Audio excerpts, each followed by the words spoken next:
time is a charm, baby. No, David is more like a brother than a collaborator, and I was talking about making this movie for a long time, and with a lot of other people, and David took it upon himself to read the script, and he would call me every night knowing that after 10 o'clock I would have my kids in bed, and I'd be watching either classic Mickey Ward fights or classic sports on ESPN. And every time we started talking about the story, I was like, there's no other person to make the movie with than David O. Russell, to bring the heart and the emotion and the humor and all the things that would make it the best possible version of the movie. And this echo is very tricky. It's probably a small enough theater. Can everybody hear me? Still in the car. Except for Eric. David, as you were reading the script, did you sense that this was the kind of element that you could bring that kind of heart and soul to? Or was it kind of a stretch moving from the various terrains you worked into the prize fighting ring? I've always, before I was a filmmaker, I worked in housing projects in Milltowns in Massachusetts and in Maine with people just like these people who also are like my relatives from the Bronx and from Brooklyn. And so I love the people. When I read the script, I felt the realness, the rawness of the people. I love the world and that family. I love how wonderful and crazy that family is. And I just love that part of it. I wanted to help shape the movie in all those directions. Because I find these people very lovable, very funny, very moving, intense people. That's a big one. Can you talk about the casting of the sisters? That was, again, one of the things that David brought to the table, because there was a mention that Mickey and Dickie had 7 sisters, but none of them had a line or a real presence in the movie.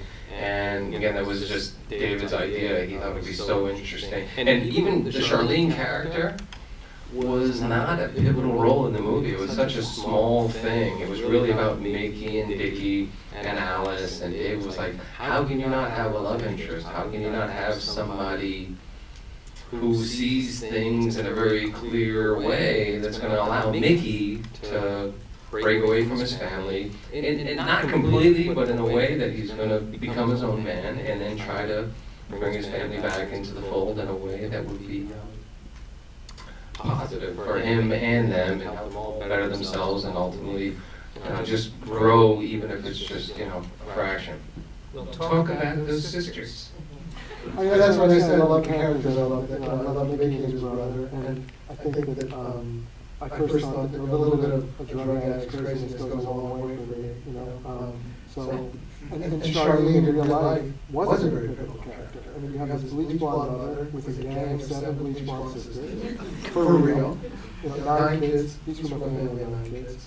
From the same area. And so this gang that reacted like a gang when this tough bitch bartender Dania was so dying to play after her sweetheart from Enchanted.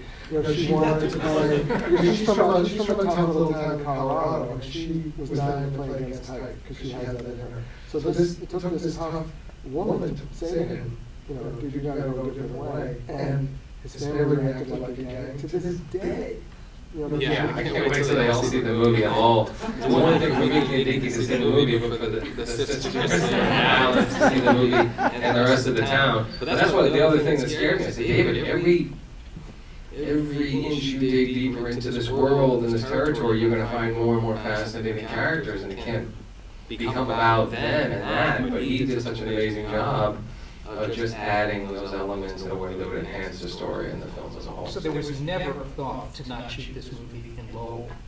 Well, other people would have had their way. We would have shot it in whichever was given the best tax breaks at the time. Toronto, which I love Toronto. Toronto for Detroit works, but Toronto for New York or for Boston just doesn't work. And Lowell is really a central character in the movie. And Massachusetts, especially after The Departed, they were like, oh God, I guess we should be letting people make movies here. Marty shot most of the movie in Williamsburg, and it's just, Lowell is the movie, it's about Lowell, it's about this family, it's certainly much more than it is about boxing. I would say, I agree completely, there were two things about that. One was we were living with the people in the places where the events happened. The man who played Nicky O'Keefe is Nicky O'Keefe, and is still a cop, and lived through all these incidents. And it was Mark and my idea to put him in the picture, and I worked with him and I said, I think he can do it. You know, the first few days were kind of strange because he would freeze. You know, the camera would come on and he'd freeze. And Did he go, oh fuck, I'm so sorry. I don't know what I'm doing. The best part is this, the camera was on Mark's back, and we only had 33 days to make the movie, so we had to move. So if the camera's on Mark's back looking at Nicky O'Keefe, he's like a deer in the headlights, you know, and you could see everybody, every actor in the scene, Mark Christian is like ventriloquizing his lines to him.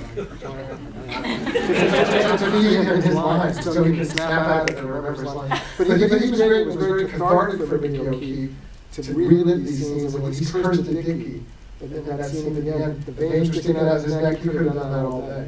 I don't think he actually had the balls to do it to the real Dickie in real life. That's the first time he actually got to express himself. One other thing I want to say about Lowell, so being around real Dickie, the real sisters, the palace, you can't beat that. These people assaulted the earth, they were pavers and roofers, they were with us all the time. We shot in the real gym where they trained. Okay? And Lowell's a very specific town. It's weird. It's old. It's the first mill town in America where the Industrial Revolution started. So it's these weird little streets with these Flatiron buildings, these two-story Flatiron buildings, and these curved little streets. It has a very specific feeling to it. You mentioned just in throwaway something that had those of us in the front row that heard you say it, gasping. 33 days to shoot this film. Yeah, it's funny because before I was able to see the light and realize that David was the filmmaker and the only filmmaker to make this movie, I was meeting with other directors and they're like, let's not tell the studio, but we really need 30 days just to shoot the fights. So once we start shooting the movie, they can't shut us down. So we'll just spend 30 days shooting the fights. I'm like, what the fuck are you gonna do for 30 days? I mean, I always thought, you know, we shoot the fights like real fights are shot, you know, you have 12 rounds and a minute in between, and you don't know what's going to happen. If we have multiple cameras, we'll cover it. We actually have the luxury of showing people what we're going to do in the morning and doing it multiple times. But I thought 33 days was good. Yeah, I mean, other than having a bigger trailer and more craft service and other shit that we ultimately don't need, this is the best way to make a movie. As long as you come in prepared. I spent 4.5 years preparing to shoot the movie, so we could have either spent 5 years shooting and getting the boxing right, or done it and showed up prepared on the day.